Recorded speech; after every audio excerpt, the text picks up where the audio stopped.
Oi, bwana mdogo. Vipi hapo? Karibu. Uhakika? Karibu sana. Bwana mnacheki movie nini? Yeah. Mwanangu hiyo movie kali sana hiyo.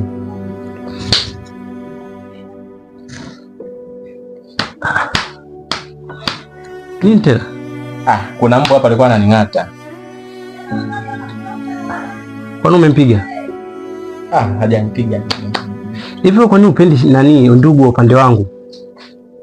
Yaani ndugu wa upande wangu akija hapa unakuwa una visa, unajinunisha. Yaani sababu zako zinakuwa zieleweki. Shida nini? Kwa hiyo mimi sipendi ndugu wa upande wako. Kwa nini umempiga kofi? Kwa mimi nimpige tu mtu bila sababu, si ndio? Amekufanya nini?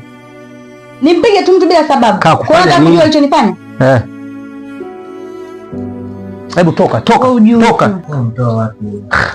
Yaani mwanangu, ndugu wa upande wangu hapendi kabisa. Lakini akija ndugu zake kutoka ukwao anacheka na furaha. Kisha una ndugu zangu tu ananuna sababu nashangaa mama anataka kusaudia hivi mtu ananipiga kofi. Hebu naomba unisamehe. Naomba unisamehe kwa niaba yake. Hakuna shida. Okay.